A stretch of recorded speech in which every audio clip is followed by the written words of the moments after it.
जय माता दी दोस्तों, आज हम बताने वाले हैं कि नवरात्रि में दो चीज क्या नहीं करनी चाहिए। तो वीडियो में बने रहे और लाइक और सब्सक्राइब जरूर कर दे, इससे हमारा मोटिवेशन बढ़ता है वह हम आपके लिए ऐसी वीडियो बनाते रहेंगे। नवरात्रि के दौरान दो प्रमुख चीजें जो नहीं करनी चाहिए वे धार्मिक मान्यताओं और अनुशासन से जुड़ी होती हैं। यहाँ एक छोटी सी कहानी के रूप में समझाया गया है। एक गांव में शारदा और उसकी मां नवरात्रि के समय देवी दुर्गा की विशेष पूजा किया करती थी। शारदा की मां ने उसे बताया था कि नवरात्रि के दौरान कुछ नियमों का पालन करना बहुत जरूरी है।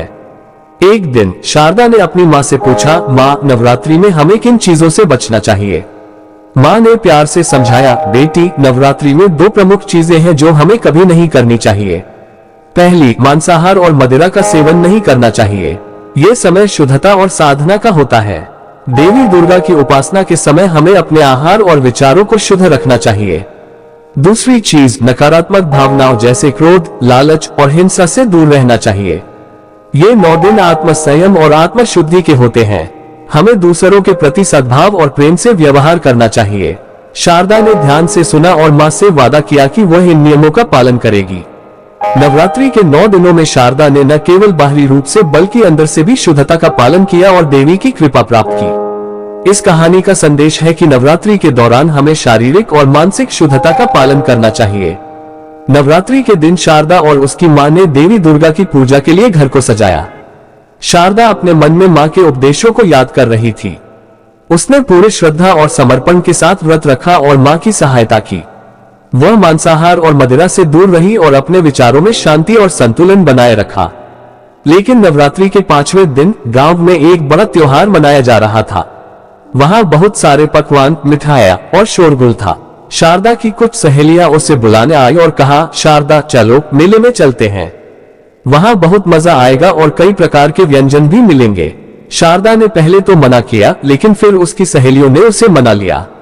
वह मेले में चली गई और वहां उसने कुछ व्यंजन चखने शुरू किए। उसे ध्यान नहीं रहा कि व्रत के दौरान उसे साधारण भोजन और सादगी से रहना चाहिए था। कुछ देर बाद शारदा को यह महसूस हुआ कि उसने गलती कर दी है। वह जल्दी से घर लौट आए और अपनी मां से सब कुछ बताया।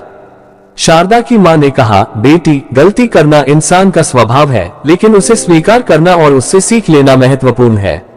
तुमने जो किया वह सही नहीं था, लेकिन अब देवी मां से माफी मांगो और फिर से संयमित रहो। नवरात्रि का असली उद्देश्य आत्म संयम और आत्म शुद्धि है। शारदा ने अपनी मां की बात समझी और देवी दुर्गा से क्षमा मांगी। अगले कुछ दिनों में उसने अधिक संयम और समर्पण के साथ पूजा की। उसने सीखा कि नवरात्रि केवल नियमों का पालन करने का समय नहीं है, बल्कि अपने भीतर शांति और संतुलन को बनाए रखने का भी है।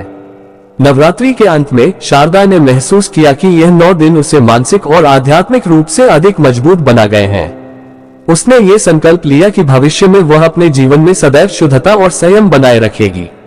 वीडियो में जाते जाते जय माता दी कमेंट करके जरूर जाए। जो सच्चे भक्त होंगे वही